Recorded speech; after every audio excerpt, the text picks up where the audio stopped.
ソニーからついにあの名作カメラの新作が出るかも。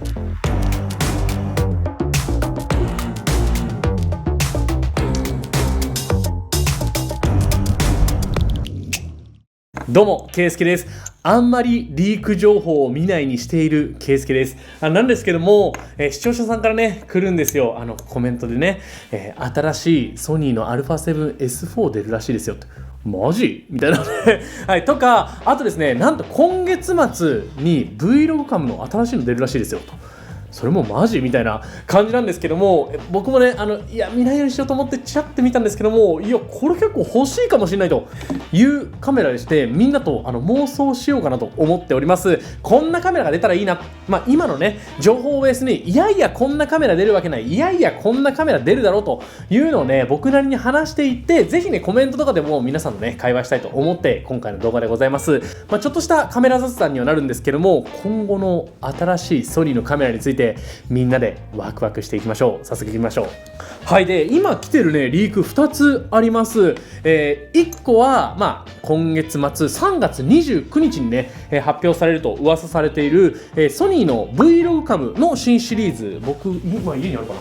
はい、なんやかんや Vlog カムシリーズ全部あるっていうね、はい、ZV-1F 一番新しいやつと ZV-1 っていうコンデジのタイプと ZV-E10 っていう APS-C センサーのタイプですね。はい、これ全部 Vlog カムってやつです。Vlog カムっていうのが普通のソニーの一眼と何が違うかっていうと、単純に言うと動画が撮りやすいようにめちゃくちゃ簡易化されたカメラっていう感じですね。ボタンもかなり少なくなっていたりとか、Vlog カム独自の例えば配信の機能だったりとか、ボケと背景ボケ切り替えスイッチだったりとか、そういう細かい機能がそれぞれのカメラについていたりします。で、今回そんな Vlog カムシリーズの中から新しい Vlog カム ZV-E1 と合ってるか分かんないんですけども、リークなんで噂なんでね、ZV-E1 というカメラが出るらしいです。かなり信憑性は高そうだけど、でその ZV-E1 のスペック、今のところリークされてるスペックがもう単純に言うと、前のね α7C っていうカメラ、ソニーの α7C っていうカメラの外見はほぼ一緒の状態、サイズ感の状態で、中身は α7S3 と一緒ですよというカメラになるらしいです。いやね、もしそうだったら買うかもしれん。僕はね、やっぱ軽いカメラ大好きなんですよ。カメラは軽ければ軽いほどいいと思ってて、α7C って軽さ、コンパクトさめちゃめちゃいいんですよね。で、さらに僕ね、今現存するカメラの中でやっぱ動画最強のカメラって、今は FX3 というカメラ使ってるんですけども、その FX3 と中身が一緒な α7S3 だと思ってます。で、この α7S3 とカメラっていうか、今後ね、発売されると噂される ZV-E1 のスペック、軽くね、どういうカメラなのかってところなんですけども、4K のスローモーションが撮れますよ、暗いところでもめちゃくちゃ綺麗に撮れますよ、画素数は少ない、1200万画素ですよっていうのが大きな特徴になっています。画素数って1200万画素って少なく思われがちなんですけども、スマートフォンとかパソコンで見る分には十分かなっていう感じで、もっと切り取ったりすると確かにね、ちょっと厳しかったりするんですけども、動画で撮影する分にはもう十分ということで、僕はこのね α7S3 が最強のカメラだと思ってるんですよね。それがコンパクトになってくるんだったら良くないというリークが1つ目ですね。で、2つ目のリークがこのもう名作カメラ α7S3 の後継機種 α7S4 が出るんじゃないか。それがね、2023年の秋から冬にかけてかなに出るんじゃないかというふうに噂されています。おそらく出るとしたら10月とかなんじゃないかなとは僕は思うんですけども、出るんじゃないかと噂があります。ただこれね、あんまり噂の信憑性僕は高くないと思っていて、前の α7S2 から確か S3 まで5年ぐらいかかったんですよね。で、α7S3 って今でも最強のカメラだと思ってるんで、確かこの α7S3 が発売されたのって2020年だったと思うので、2023年3年後にこのカメラを超える最強のカメラって出んのかなというのが若干不思議だなと思っています。で、今のところのスペックのリーク情報で言うと、今までのカメラ、ソニーのカメラの中で一番ダイナミックレンジ、要は白飛びと黒つぶでなくしたカメラになりますよっていうのが一つで、あとローの動画が撮れるようになります。これも後で説明します。で、最後 6K のオーバーサンプリング 4K と、要は 4K の中でも画質がいい 4K が撮れるよというものになるんじゃないかというふうに噂がされています。ここら辺のスペックも僕はね、全然違うような気は正直してるんだけども、ちょっとね、僕の見解も含めてご紹介させてください。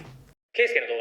画喋りすぎてしまった。引き続き喋っていくんですけども、でまず Vlog カムの方なんですけども、ZV-E1 これはねもうほぼ 100% 確かに間違ってないんじゃないかなと思います。コンパクトなね α7C の本体にこのね α7S3 が入ってきたら最高ですよね。でソニーってめっちゃそういうことするんですよ。この ZV-E10 とかも α6400 っていうカメラの中身はほぼ一緒で手ブレ補正だけ追加しましたよっていうのがこのね ZV-E10 っていうモデルだったりします。この ZV はもう確かRX100 M5 だったかなの中身を一緒にしてますという感じだったので、結構ソニーって側だけ変えて中身一緒みたいなカメラって意外と多いんですよね。で僕はね結構その作戦ね邪道っていう方もいらっしゃるんですけども、僕は結構好きなね作戦だと思ってて、なんかこのカメラ使っててもこういう風に進化したらいいのにっていうのは結構人によって変わるじゃないですか。なので中身が一緒、性能が一緒でも全然使い勝手が違うよっていうものに関しては僕はいいのかなと思っています。でそれでいうと今回の ZV-E1 って言われてるカメラも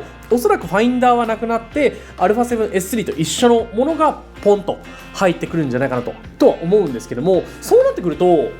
ソニーの FX3 とのこう住み分けどうするんだろう。でも普通にコンパクトなのと、あとボタンが少なくなるのか。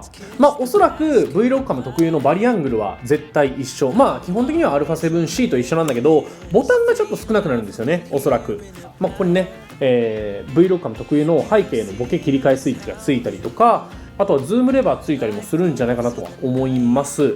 できっとファインダーはないので、どっちかというと α7S3 の中身が入ったよっていうよりはFX3 と同じようなカメラでもっとボタンが少なくなったバージョンって捉えた方が正しいのかなとは思ったりします。ただ1個気になるところで言うと、このね α7S3 とか FX3 って動画の性能めちゃくちゃいいんですよ。今存在する全部のカメラの中でもかなりね優秀な方だと僕は思ってるので、その性能ねちっちゃいカメラに入れちゃうと排熱、要は熱が結構溜まっちゃってすぐ止まっちゃうんじゃないかっていう危険は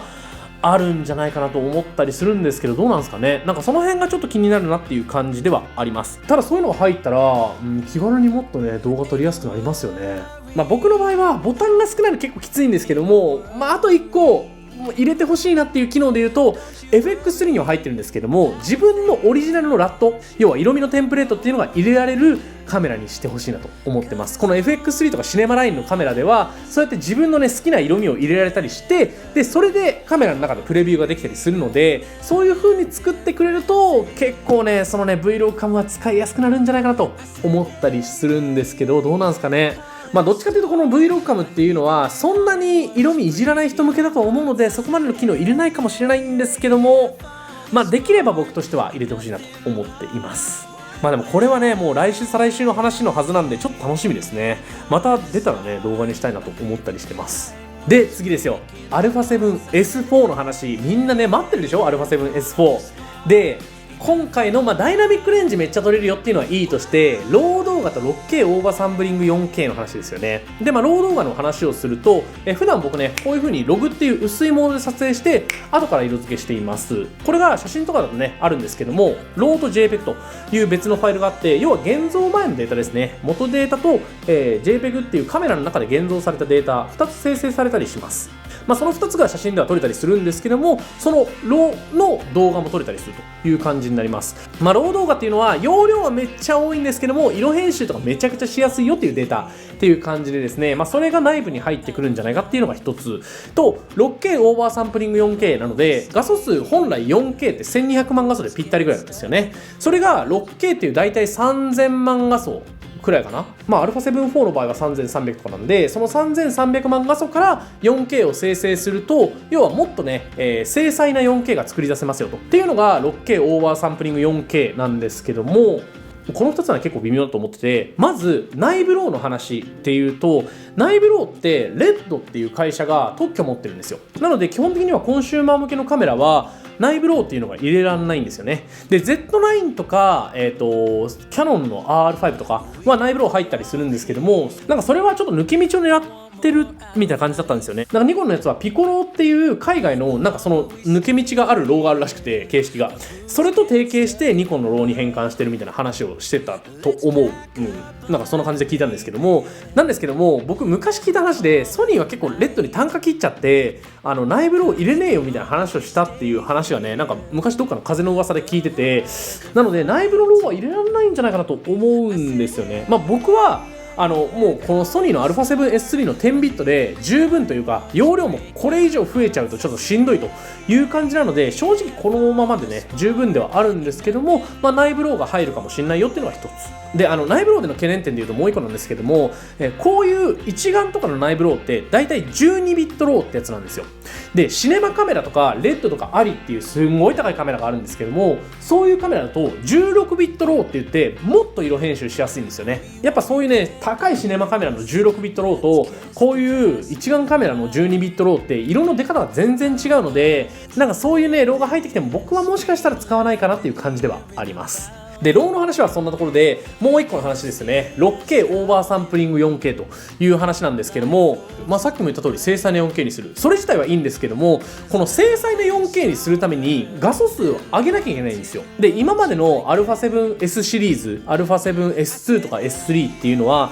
今まで1200万画素なんですよね。でこの画素数が低いっていうのはなんかデメリットとしては、さっきも言った通りクロップができない、写真のクロップができないよっていうのがデメリットだったりするんですけども、メリットとしては画素数が少ない分暗いところでも綺麗に撮れるっていうのがメリットなんですね。逆に言うと画素数上げると暗いところではノイズが入っちゃう、綺麗に撮れないよっていうのが特徴なんですよ。なんで 6K オーバーサンプリング 4K とかにしちゃうと、3300万画素とかになっちゃうから、暗いところでは弱くなっちゃうんじゃないかなと思うと、それもちょっとどうかなと思ったりしてます。逆に僕ねそうじゃなくて 8K からのオーバーサンプリングなんじゃないかなと僕思っていて、いや 8K だったらケイスケさんもっと画素数必要じゃないですかと思うじゃないね、思うんですけども、それを解決するのがクワッドベイヤーセンサーっていう技術なんですよね。これが入ってきたらめちゃくちゃ熱いの。これ実は今の iPhone に入ったりします。 iPhone 14 Pro って実は明るいシーンだと4800万画素っていうめちゃめちゃ精細な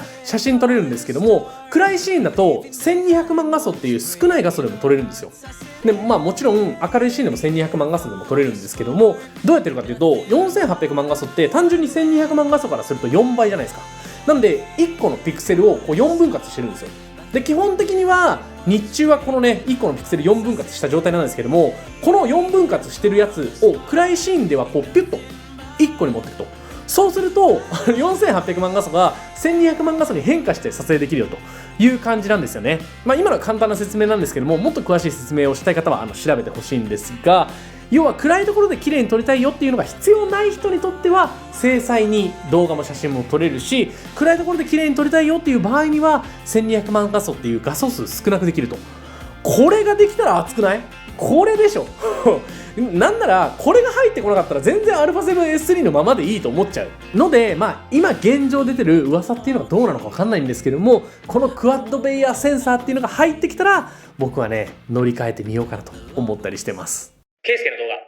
はい、ということで熱く語っちゃった。いかがでしょうか。皆さんのご意見どうですかね。こんな機能が入ってほしいとか、こんな機能があれば僕買いますというのがあれば、ぜひねコメント欄に書いていただいて、おそらくこのね開発者の方、ソニーの開発者の方も僕らのこのねコメント欄見てると思うんですよ。なんでもしかしたら今ぐらいに言っとけばちょっと反映されるかもしれないんで、いっぱいねコメント書き込んじゃってください。でこういう機能があれば僕買いますっていうのがソニーのね開発スタンドの方に届けば少しでも反映されるかもしれないので、ぜひみんなでワクワクし合いながらコメントとかでいろんな話ができればと思います。またね今後面白そうなものがあれば取り上げていこうと思いますので、ぜひ楽しみにしていてください。ということで今回の動画はこの辺にしたいと思います。今回の動画いいと思ってくれた方は高評価ボタン、チャンネル登録もぜひよろしくお願いします。それではまた次の動画でお会いしましょう。バイバイ。